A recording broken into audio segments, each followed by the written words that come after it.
दोस्तों, कलेक्टर साहब अपनी सरकारी गाड़ी से कहीं जा रहे थे। तभी रास्ते में अचानक से एक चाय की दुकान पड़ती है, जिस दुकान पर काम करने वाला एक व्यक्ति ग्लासों को लेकर, जो चाय के ग्लास होते हैं, रोड को क्रॉस करता है। जैसे ही वो व्यक्ति रोड को क्रॉस करता है, तो जो कलेक्टर साहब होते हैं, उनकी नजर उस व्यक्ति पर पड़ जाती है। और जैसे ही वो उस व्यक्ति को देखते हैं, तो फौरन से अपने ड्राइवर से गाड़ी रोकने के लिए कहते हैं। ड्राइवर गाड़ी रोक लेता है और कलेक्टर साहब उस गाड़ी में से उतरकर उस चाय की दुकान पर पहुंच जाते हैं, जहां पर वह व्यक्ति पहुंचा था। इसके बाद वह व्यक्ति, जिसने चाय के ग्लासों को लेकर रोड क्रॉस किया था, वह कलेक्टर साहब को देखता है तो एकदम से उसकी आंखें नम हो जाती हैं। इधर जो कलेक्टर साहब थे, उनकी आंखें भी नम हो गई थीं। वहीं पर उनका सिक्योरिटी गार्ड खड़ा हुआ था, और सिक्योरिटी गार्ड ये सब कुछ देखकर थोड़ा सा घबराने लगता है। दोस्तों, कौन था वह व्यक्ति जिसे देखकर कलेक्टर साहब रोने लगे थे, और इन दोनों को देखकर सिक्योरिटी गार्ड क्यों घबराने लगा था? पूरी कहानी की सच्चे जानने के लिए वीडियो को अंत तक जरूर देखें। ये कहानी है उत्तर प्रदेश के इलाहाबाद की। इलाहाबाद के अंदर कुछ बच्चे यूपीएससी की तैयारी कर रहे थे, और उन्हीं में से एक लड़का होता है जिसका नाम होता है रामवीर। रामवीर के पिता गवर्नमेंट एम्प्लॉई है, और बचपन से ही रामवीर पढ़ने लिखने में काफी अच्छा है। रामवीर के जो टीचर होते हैं, वो रामवीर के पिता से कहते हैं कि आपका बेटा पढ़ने लिखने में काफी ज्यादा अच्छा है, तो आपको इसकी पढ़ाई पर ज्यादा से ज्यादा ध्यान देने की जरूरत है। अगर आप इसे अच्छे से पढ़ाओगे तो ये जरूर से कोई कामयाब आदमी बन जाएगा। इस बात को सुनकर जो रामवीर के पिता होते हैं, वो भी इस बात के लिए सहमति जताते हैं। और जैसे ही बच्चा बड़ा होता है, तो उसकी ग्रेजुएशन पूरी होने के बाद इलाहाबाद भेज देते हैं आगे की कोचिंग करने के लिए, ताकि वो पढ़ लिख कर एक बड़ा अधिकारी बन सके। वहां पर रहकर रामवीर तैयारी कर रहा था, और जिस कोचिंग इंस्टीट्यूट के अंदर रामवीर तैयारी कर रहा था, उसी कोचिंग इंस्टीट्यूट के अंदर एक विकास नाम का लड़का भी तैयारी करता था। रामवीर पढ़ने लिखने में काफी ज्यादा होशियार था। इधर जो विकास था, वह भी पढ़ने लिखने में काफी ज्यादा होशियार था। लेकिन यहां पर जो रामवीर होता है, वो अच्छी तरह से पढ़ाई कर रहा था। यानी कि उसके पास अच्छे कपड़े थे, अच्छा कमरा था रहने के लिए, और अच्छे से वो किताबें खरीद लिया करता था। उसे किसी तरह की कोई दिक्कत नहीं थी। लेकिन उधर जो विकास होता है, विकास के पास ज्यादा अच्छी सामग्री नहीं थी। पुराने उतरे हुए कपड़े वो पहना करता, और ज्यादातर दूसरों की किताबों को मांग मांग कर पढ़ाई किया करता था। अब जब रामवीर देखता है कि यह पढ़ने लिखने में अच्छा है, और उसका स्वभाव भी काफी अच्छा था, क्योंकि वो क्लास में बड़ा ही शांत रहता और सभी से बड़ी नम्रता से बात किया करता, तो इसके बाद जो रामवीर होता है, वह धीरे धीरे विकास के साथ नजदीकियां बढ़ाने लगता है, और दोनों एक दूसरे के गहरे मित्र बन जाते हैं। जब वो गहरे मित्र बन जाते हैं, तो रामवीर को पता चलता है कि विकास के माता पिता किसान हैं, और वो यहां पर रहकर कोचिंग कर रहा है। साथ में उसे काम भी करना पड़ता है, जिससे वो अपने रूम का किराया निकाल सके और साथ में अपने खाने पीने का इंतजाम कर सके।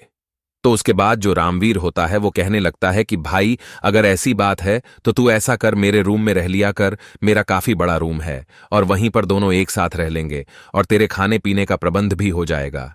क्योंकि तू पढ़ाई लिखाई में काफी अच्छा है, और तू पढ़ाई के साथ साथ काम करेगा, तो ये टेस्ट क्लियर करना बड़ा ही मुश्किल हो जाएगा। अगर तू मेरे साथ रहेगा तो मुझे भी इससे थोड़ी बहुत मदद हो जाएगी। और इस बात के लिए जो विकास होता है, वो मान जाता है, और रामवीर के पास ही आकर रहने लगता है। दोनों एक ही कमरे में रहा करते और एक साथ पढ़ाई किया करते। और जो रामवीर होता है, वो विकास को अब खाने के लिए पैसे नहीं देने देता। जब भी कभी राशन आया करता है उनके लिए, तो वो मना कर दिया करता है। कहता है कि नहीं भाई, तुम्हारे पास वैसे ही काफी कम पैसे हैं, तो तुम आराम से रहो, कोई भी दिक्कत नहीं है। पैसे मेरे पास काफी है, तुम मेरी पढ़ाई लिखाई में हेल्प करवा देते हो, तो इसके बदले मैं तेरे रहने खाने का इंतजाम खुद कर दूंगा। यानी कि यहां पर अब जो आनंद होता है, उसे काफी ज्यादा सपोर्ट मिल गया था, और इसके बाद वो अपनी पढ़ाई पर और भी ज्यादा फोकस करने लगता है। रामवीर अपने परिवार के बारे में विकास को बताता है। इधर विकास भी अपनी फैमिली की कंडीशंस के बारे में उसे बताता है कि वो लोग भले ही किसान हैं, लेकिन उनकी आमदनी इतनी ज्यादा नहीं होती है, क्योंकि मां की तबीयत भी खराब रहती है। तो इसी वजह से पिताजी काफी कम पैसा भेज पाते थे, और इसी वजह से मुझे काम करना पड़ता था। लेकिन जब से उसकी जिंदगी में रामवीर आया है, उसके बाद से उसकी पढ़ाई काफी ज्यादा आसान हो गई है, और अब वह दिन रात एक करके अपनी पढ़ाई पर फोकस करता है। इधर जो रामवीर होता है, वह भी पढ़ाई पर फोकस करता है, और धीरे धीरे जब वो पहला एग्जाम देते हैं यूपीएससी के लिए, तो दोनों ही उसमें फेल हो जाते हैं। किसी का भी प्री एग्जाम क्वालिफाई नहीं हुआ था। और इसके बाद जो विकास होता है, वो पूरी तरह से टूट जाता है। लेकिन रामवीर उसको सहारा देता है और कहता है कि तू चिंता मत कर, तुझे कोई भी परेशानी लेने की जरूरत नहीं है, मैं हूं ना, यहां से तेरा सारा इंतजाम कर दूंगा। इसके बाद वो फिर से ट्राई करते हैं, लेकिन फिर से रह गए थे और ऐसे ही करके उनके 4 अटेम्प्ट निकल जाते हैं। जैसे ही उनके 4 अटेम्प्ट निकल जाते हैं तो इसके बाद जो विकास का पिता होता है वह विकास को वापस अपने घर बुलवाने लगता है। कहता है कि बेटा, परिवार की कंडीशंस काफी ज्यादा खराब है और जो पैसा मैं तुझको भेजा करता हूं वो आगे से नहीं भेज पाऊंगा। इस बात को सुनकर जो विकास होता है वो बड़ा ही परेशान होता है और अपने पिता से कहने लगता है कि पिताजी, अभी 2 अटेम्प्ट बाकी है तो मुझे इन 2 को और दे लेने दो। शायद हो सकता है मेरी किस्मत चमक जाए, क्योंकि अब तक वो प्री और मेंस दोनों को क्वालिफाई कर देते थे, लेकिन उन दोनों दोस्तों का इंटरव्यू रह जाता था। पिता इस बात को सुनकर हामी भर लेता है और 1 साल और उसका साथ देने के लिए कहता है कि ठीक है बेटा, अगर ऐसी बात है तो 1 साल तक, और मैं तुझे थोड़े बहुत पैसे भेज सकता हूं, लेकिन उसके बाद मुझसे कोई भी उम्मीद मत रखना। विकास इस बात को सुनकर सहमत हो जाता है और धीरे धीरे उनका 1 साल भी बीत जाता है। लेकिन इस बार भी वही हुआ था जो पहले होता आ रहा था। उन दोनों का प्री और मेंस दोनों क्वालिफाई हो गए थे, लेकिन इस बार भी वो लोग इंटरव्यू में रह गए थे। यानी कि पढ़ाई लिखाई तो उनकी काफी अच्छी थी, लेकिन अभी उनकी किस्मत साथ नहीं दे रही थी, और इसी बात को देखकर दोनों दोस्त बड़े हताश और उदास हो जाते हैं। अब जैसे ही ये साल खत्म होता है, इंटरव्यू का रिजल्ट आता है, तो इसके बाद जो विकास होता है वो अपना सामान पैक करने लगता है और कहता है कि दोस्त, अब तू ही यहां पर रह, मुझे जाना होगा, क्योंकि मेरे घर वालों ने मुझे 1 साल की मोहल्लत दी थी और 1 साल की मोहल्लत भी मेरी खत्म हो गई है। यह बात सुनकर जो रामवीर होता है उसे रोकता है। कहता है कि भाई, तू कहां जा रहा है? 1 साल की ही तो बात है, हो सकता है शायद इस बार हम दोनों का नंबर पड़ जाए, इस बार हम और भी ज्यादा मेहनत करेंगे। लेकिन विकास मना करता और कहता है कि नहीं, घर वालों ने मना कर दिया है कि अब वो मेरे ऊपर पैसे खर्च नहीं कर सकते और मुझे उनके पास जाना होगा। मेरी मां की तबीयत भी खराब रहती है और पिताजी भी काफी ज्यादा परेशान रहते हैं। तो रामवीर उससे कहता है कि भाई, अगर ऐसी बात है तो तू घर वालों से कह दे कि अब वो तेरे लिए एक भी पैसा ना भेजें, यहां से मैं ही तुम्हारे लिए जुगाड़ कर दूंगा और तुम्हें घर वालों से पैसे मांगने की जरूरत नहीं है। इसके बाद जो विकास होता है वो थोड़ी देर तक इस बात पर सोच विचार करता है और उसके बाद फाइनली अपने पिता के पास फोन कर देता है। कहता है कि पिताजी, ये फाइनल अटेम्प्ट है और इसमें मुझे एक और कोशिश कर लेने दो। कोई बात नहीं, शायद हो सकता है इस बार मेरा नंबर पड़ जाए और मेरी किस्मत चमक जाए। लेकिन पिता साफ साफ मना कर देते हैं और कहते हैं कि नहीं बेटा, ऐसा नहीं हो सकता।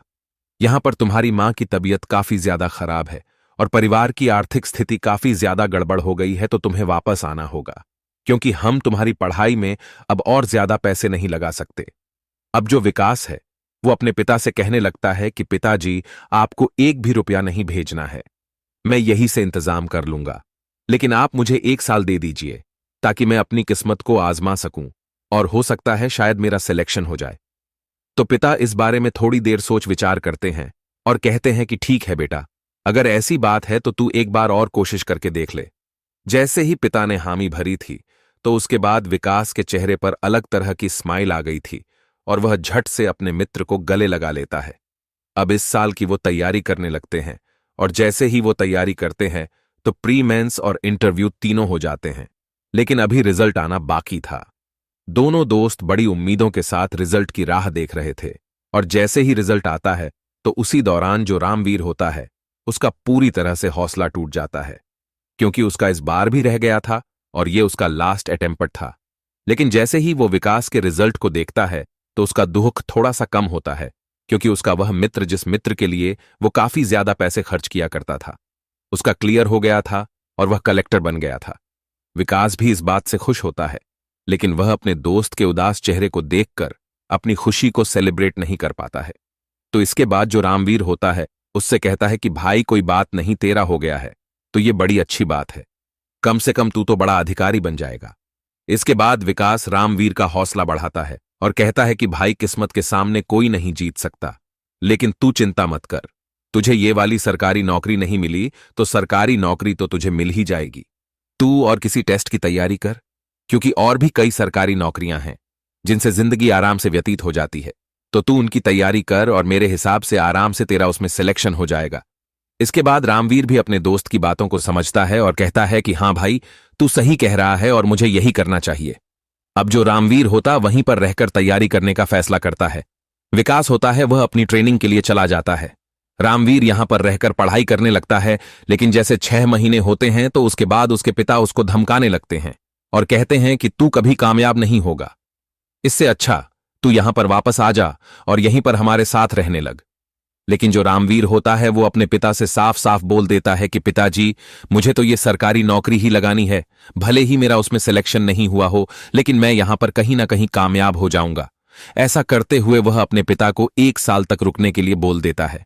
लेकिन जैसे ही उसको वहां पर तैयारी करते हुए पूरे 1 साल पूरा होता है, तो 1 साल बाद उसका पिता उसे पूरी तरह से मना कर देता है और कह देता है कि हम अब तुम्हारे लिए बिल्कुल भी खर्चा नहीं भेजेंगे, क्योंकि तुम्हारा छोटा भाई भी है, उसकी भी देखभाल करनी है और तुम्हारे ऊपर कब तक पैसे वेस्ट करेंगे। अब वो भी बड़ा हो गया है और तुम्हारे फ्यूचर के बारे में भी सोचना है। रामवीर उनसे कहता है कि कोई बात नहीं पिताजी, कुछ दिन की मोहलत और दे दो, लेकिन वो उसे साफ साफ मना कर देते हैं और कहते कि जब तेरे भाग्य में सरकारी नौकरी है ही नहीं तो तू क्यों इसके पीछे पड़ा हुआ है। रामवीर जिद्दी था और वो कहने लगता है कि नहीं पिताजी, मैं ऐसे नाकाम होकर उस शहर में नहीं लौटूंगा जहां से मैं आया हूं। अगर वहां पर मैं नाकामयाब होकर गया तो लोग मेरे ऊपर तरह तरह की बातें बनाएंगे और ये बात मैं बिल्कुल भी सहन नहीं कर सकता। अगर मैं यहां से आऊंगा तो कामयाब होकर ही आऊंगा, वरना मैं यहां से वापस नहीं लौटूंगा। अब बेटा जब इस जिद को पकड़कर बैठता है तो पिता नाराज हो जाते हैं और कहने लगते कि बेटा तू पागल तो नहीं हो गया है, अगर ये चीज नहीं हो रही है तो वहां से वापस आजा, कुछ और काम देख लेना, ये कोई बड़ी बात थोड़ी ना है। लेकिन रामवीर उस जिद पर अड़ा हुआ था और इसके बाद जो रामवीर के पिता होते हैं वो उससे कह देते हैं कि ठीक है, जो तुझे अच्छा लगे वो कर ले, लेकिन हमसे कोई वास्ता रखने की जरूरत नहीं है। ऐसा कहकर जो रामवीर के पिता होते हैं वो उससे बात करने तक से मना कर देते हैं। लेकिन जो रामवीर होता है उसके दिल में यही था कि वो कहीं ना कहीं सरकारी नौकरी में जरूर लग जाएगा और इसीलिए वो मेहनत करता रहता है। लेकिन सभी टेस्टों की तरह यहां पर भी थोड़ी बहुत कमी रह जाती है और उसकी किस्मत नहीं चमक पाती है। अब तक तो रामवीर ने जैसे तैसे करके अपना गुजारा कर लिया था, लेकिन फिलहाल वह यहां पर अपना गुजारा तक भी नहीं कर पा रहा था और उसके पास पूरी तरह से पैसे खत्म हो गए थे। जो भी एक्स्ट्रा चीजें उसके पास थीं, उन सभी को उनने बेच बेच कर अपनी तैयारी में लगा दिया था, लेकिन वो कामयाब नहीं हो पाया था। वह पूरी तरह से हताश और उदास हो जाता है और तभी अचानक से उसे अपने उस दोस्त की याद आती है जिसको उसने कलेक्टर की ट्रेनिंग करने के लिए भेज दिया था और उसने उसका बहुत ज्यादा साथ दिया था। वह सोचता है कि क्यों ना मैं अपने उस दोस्त के पास जाऊं, हो सकता है वो मेरी मदद कर दे और मैं किसी ना किसी अच्छे काम में कामयाब हो जाऊं। ये सोचकर जो रामवीर होता है वह अपने दोस्त विकास के बारे में जानकारी निकालता है और पता करता है कि वो फिलहाल कहां पर पोस्टेड है। तो उसे पता चल जाता है कि वो एक डिस्ट्रिक्ट में अपना पदभार संभाल रहा है और वो अच्छी तरह से अपना काम कर रहा है। इसके बाद जो रामवीर होता है अपने दोस्त विकास से मिलने के लिए वहां से निकल जाता है थोड़े से पैसे लेकर और जैसे तैसे करके अपने दोस्त विकास के ऑफिस तक पहुंच जाता है। लेकिन वहां पर जाने के बाद जैसी उसकी हालत को बाहर सिक्योरिटी गार्ड देखता है तो वह उसे मिलने से मना कर देता है और कहता है कि तुम जैसे लोगों के लिए कलेक्टर साहब फ्री नहीं है, तुम यहां से चले जाओ। अब इसके बाद जो रामवीर होता है सिक्योरिटी गार्ड की बात को सुनकर उससे कहने लगता है कि देखो, जो कलेक्टर साहब है वो मेरे दोस्त थे, मैं और वो दोनों एक साथ ही पढ़े थे। लेकिन सिक्योरिटी गार्ड को इन बातों पर विश्वास नहीं होता है और वो उसे धक्का देकर वहां से भगा देता है। अब जो रामवीर होता है वो ऑफिस के बाहर ही बैठ जाता है और सोचने लगता है कि जब भी कलेक्टर साहब बाहर निकलेंगे तो एकदम से मैं उन्हें दिख जाऊंगा और उसके बाद वो मुझसे मिलने के लिए आ जाएंगे। रामवीर बाहर बैठा हुआ था और बाहर बैठकर अपने दोस्त के बारे में सोच रहा था कि किस तरह से वो दोनों एक दूसरे के साथ रहा करते थे। लेकिन आज यहां पर विकास से उसे मिलने तक भी नहीं दिया जा रहा। इंतजार करते करते शाम हो जाती है और शाम के वक्त जैसे ही विकास वहां से अपनी गाड़ी में निकलता है तो उसके बाद रामवीर उसकी गाड़ी की तरफ बढ़ता है। लेकिन विकास ना तो उसे देख पाता है और ना ही अपनी गाड़ी रोकता है। विकास सीधा वहां से निकल जाता है और इस बात को देखकर रामवीर को लगने लगता है कि विकास अब कामयाब हो गया है तो वो मुझसे मिलना ही नहीं चाहता। ये बात देखकर उसे बड़ धक्का लगता है कि उसका दोस्त उसके सामने से गया है, लेकिन उसने उसे पहचाना तक भी नहीं। तो वह एकदम से वहीं पर बैठकर फूट फूट कर रोने लगता है। थोड़ी देर वहां पर रोने के बाद वह सोचता है कि इस तरह से समय व्यतीत नहीं होगा। अगर मुझे जिंदा रहना है तो कुछ ना कुछ काम तो करना होगा। और ऐसे ही घूमते घूमते वह एक चाय की दुकान पर पहुंच जाता है जो कलेक्टर साहब के ऑफिस से महज 400 मीटर दूर थी। वहां पर जाने के बाद वो चाय वाले से कहने लगता है कि साहब, अगर आपके यहां पर कोई काम हो तो मुझे काम दे दीजिए, क्योंकि फिलहाल रामवीर के पास एक भी रुपया नहीं था और उसके माता पिता भी उससे बात तक करने के लिए तैयार नहीं थे। तो वह सोचता कि क्यों ना चाय की दुकान पर काम करूं और यहां से कुछ पैसे कमा करके फिर मैं वापस चला जाऊंगा और फिर देखूंगा मुझे आगे क्या करना है। तो इसके बाद चाय वाला उससे पहले तो मना करता है, लेकिन जब वो बताता है कि उसके पास एक भी पैसा नहीं है और उसे वापस जाने के लिए पैसे चाहिए होंगे और इसी वजह से वह काम मांग रहा है, तो उसके बाद चाय वाला उसकी मदद करने के लिए तैयार हो जाता है और कहता है कि कोई बात नहीं बेटा, अगर ऐसी बात है तो यहां पर तुम काम कर लो, और अगर तुम्हारा यहां पर कोई सहारा नहीं है तो रात के समय चाय की दुकान में ही सो जाना। चाय वाले अंकल ने उसे पूरा सहारा दिया था और इसके बाद जो रामवीर होता है चाय की दुकान पर काम करता है और रात के समय वहीं पर सो जाता है। लगभग 2-3 दिन लगातार उस दुकान पर काम करता है और पैसे कमा रहा था वापस जाने के लिए। अब जैसे ही एक दिन उस चाय की दुकान से चाय देने के लिए जाता है और जब वहां से वापस लौट रहा था तो उसी दौरान कलेक्टर साहब की गाड़ी वहां से गुजर रही थी और कलेक्टर साहब जो विकास होते हैं उनकी नजर रामवीर व्यक्ति पर पड़ जाती है जो वहां से चाय लेकर जा रहा था। पहली नजर में उसे देखने के बाद पहले तो विकास को विश्वास नहीं होता, लेकिन फिर भी वो उसे कंफर्म करना चाहते हैं कि ये सच में ही रामवीर है या मेरा वहम है। इसके बाद वो ड्राइवर से गाड़ी रोकने के लिए कहते हैं और अपनी खिड़की खोलकर गाड़ी से उतरने लगते हैं। अब जब सिक्योरिटी गार्ड ये देखता है कि कलेक्टर सब उतर रहे हैं तो वह भी उनके साथ साथ उतरता है और उनकी सुरक्षा के लिए उनके साथ साथ चलने लगता है। कलेक्टर साहब सीधे उस चाय की दुकान पर पहुंच जाते हैं जहां पर रामवीर काम किया करता था, और जैसे ही वो रामवीर के सामने खड़े होते हैं तो एकदम से रामवीर की आंखें नम हो जाती हैं, और जैसे ही कलेक्टर साहब रामवीर की आंखों में आंसू देखते हैं तो वे समझ जाते हैं कि ये और कोई नहीं उसका दोस्त रामवीर ही है, और इसके बाद उनकी आंखें भी छलकने लगती हैं। अब वह सिक्योरिटी गार्ड जिसने उस दिन रामवीर को वहां से भगा दिया था और उसे मिलने नहीं दिया था, वह ये सब कुछ देखकर हैरान हो जाता है, क्योंकि इस व्यक्ति को देखकर कलेक्टर साहब की आंखों में आंसू आ गए थे। तो हो ना हो ये सच में ही उनका दोस्त था जो उनके साथ पढ़ता था, और कलेक्टर साहब भी उसे अच्छी तरह से जाना पहचाना करते हैं, लेकिन वहीं पर उसने उससे मिलने से मना कर दिया था तो उसके पसीने छूटने लगते हैं। इसके बाद जो विकास होता है एकदम से रामवीर को अपने गले से लगा लेता है। वहां पर चारों तरफ जितने भी लोग थे वह ये सब कुछ देखकर हैरान थे कि कलेक्टर साहब को ऐसा क्या हो गया जो चाय बनाने वाले को अपने गले से लगा लिया है। आखिर क्या कहानी है? इसके बाद विकास रामवीर से कहने लगता है कि भाई, तू यहां पर कैसे और तेरी ऐसी हालत कैसी हो गई? अगर ऐसी बात थी तो तू मुझसे मिलने के लिए आ सकता था, लेकिन तूने मुझसे मिलना उचित क्यों नहीं समझा? तो वो कहता है कि गया था मैं तुम्हारे ऑफिस पर, लेकिन तुम्हारे सिक्योरिटी गार्ड ने मुझे बाहर से धक्का देकर निकाल दिया था, और मैं तुम्हारे ऑफिस के बाहर भी इंतजार कर रहा था कि जब मेरा दोस्त बाहर निकलेगा तो मुझे पहचान लेगा, लेकिन तुम्हारी गाड़ी मेरे सामने से चली गई और मैं तुम्हारी गाड़ी के पीछे पीछे भी गया था, लेकिन तुमने इस बात पर कोई भी गौर नहीं दिया। तो इसके बाद जो विकास होता है पहले तो अपने सिक्योरिटी गार्ड की तरफ देखता है तो सिक्योरिटी गार्ड एकदम से उनसे माफी मांगने लगता है। कहता है कि साहब, मुझे नहीं पता था, इनकी हालत देखकर लग नहीं रहा था कि ये आपके दोस्त हैं। तो कलेक्टर साहब उसे बहुत धमकाते हैं, लेकिन वहीं पर जो रामवीर होता है वो उन्हें रोक लेता है। कहता है कि भाई कोई बात नहीं, इससे गलती हो गई, इसको माफ कर दो। रामवीर के कहने के बाद कलेक्टर साहब शांत होते हैं और रामवीर से कहते हैं कि भाई आगे की बातें घर चलकर करेंगे और तू अभी मेरे साथ चलेगा। इसके बाद जो रामवीर होता है कलेक्टर साहब के साथ जाने लगता है और चाय वाला उन्हें जाता हुआ देखता है। वह सोचता है कि मैं तो इसकी बातों को वैसे ही समझ रहा था, क्योंकि अब तक रामवीर ने कई बार उसे बताया था कि यहाँ के जो कलेक्टर है वो और मैं एक साथ पढ़े थे और हम दोनों गहरे मित्र हैं। लेकिन चाय वाला सोच रहा था कि शायद इसके दिमाग में कोई प्रॉब्लम आ गई है, इसी वजह से ऐसा कह रहा हो। इसके बाद रामवीर और विकास दोनों विकास के बंगले पर चले जाते हैं जहां पर उसे सरकारी आवास मिला था, और वहां पर जाने के बाद जो आनंद होता है, सबसे पहले उसे अपने सबसे अच्छे कपड़ों को देता है पहनने के लिए और उसे अच्छे से नहला धुलाकर तैयार करता है। इसके बाद वो दोनों बातें करते हैं और बातों के दौरान जो रामवीर है अपनी पूरी कहानी विकास को बता देता है और कहता है कि भाई अब कुछ भी नहीं बचा, सब कुछ पूरी तरह से बर्बाद हो गया है और मेरे पास अब कुछ भी नहीं है जिससे मैं अपना जीवन व्यतीत कर सकूं। तो विकास कहता है कि भाई, तू चिंता मत कर, मेरे पास सब कुछ है और मैं तुम्हारा साथ दूंगा, जिस तरह से तुमने मेरा साथ दिया था। बताओ, तुम क्या करना चाहते हो? तो रामवीर कहता है कि भाई, मैं तो कामयाब होना चाहता हूं, ताकि मेरे माता पिता, जो मुझसे बात तक भी नहीं करते हैं, वो मुझ पर गर्व महसूस करें और कहे कि बेटा, तुमने हमारा नाम रोशन कर दिया।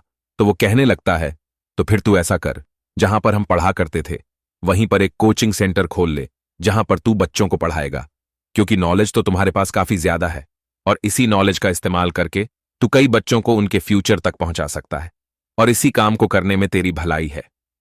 इसके बाद जो रामवीर होता है वह भी इस सलाह के लिए मान जाता है और वहीं पर इलाहाबाद के अंदर, जहां पर वो दोनों कोचिंग किया करते थे, वहीं पर विकास उसके लिए एक बिल्डिंग किराए पर लेता है, जिस बिल्डिंग का पूरा खर्चा वो खुद उठाता है और रामवीर को वहां पर बच्चों को पढ़ाने के लिए छोड़ देता है।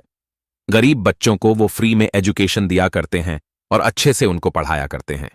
रामवीर के पढ़ाए हुए कई बच्चे बड़े बड़े अधिकारी बन जाते हैं और अब रामवीर भी अच्छा खासा पैसा कमाने लगा था। जब ये बात रामवीर के माता पिता को पता चलती है तो उन लोगों को अपने बेटे पर बड़ा ही गर्व होता है कि अगर ये खुद ही बड़ा अधिकारी बन जाता तो ये अकेला ही अपने फ्यूचर को संवार सकता था, लेकिन इसने टीचर बनकर बहुत सारे गरीब बच्चों को उनके मुकाम तक पहुंचा दिया और लोग चारों तरफ रामवीर की वाहवाही किया करते थे। इसके बाद माता पिता भी उसके पास आते हैं और जैसे ही रामवीर अपने माता पिता को देखता है तो पूरी तरह से खुश हो जाता है और उनके पैर छूता है। पिता उससे माफी मांगने लगता है, कहता है कि बेटा, हमें माफ कर दो, हम तुझे गलत राह पर भेज रहे थे, लेकिन तेरी असल राह कुछ और ही थी। तो दोस्तों, ये थी आज की कहानी, जहां पर एक गरीब लड़का जो कि गरीब मजदूर परिवार से था, करता वह कलेक्टर बन जाता है और एक सरकारी अधिकारी का बेटा एक सच्चा और काबिल टीचर बन जाता है और सभी का फ्यूचर बनाया करता है। आप क्या कहना चाहते हो? दोनों दोस्तों के बारे में आपकी क्या राय है? रामवीर के बारे में आप क्या विचार रखते हैं? कलेक्टर आनंद के बारे में कमेंट करके अवश्य बताएं। अगर कहानी आपको जरा भी पसंद आई हो तो हमारे YouTube चैनल को सब्सक्राइब कर लीजिए और वीडियो को भी एक लाइक कर दीजिए। मिलते हैं फिर से एक नई और इंटरेस्टिंग कहानी के साथ। तब तक के लिए धन्यवाद। जय हिंद, जय भारत।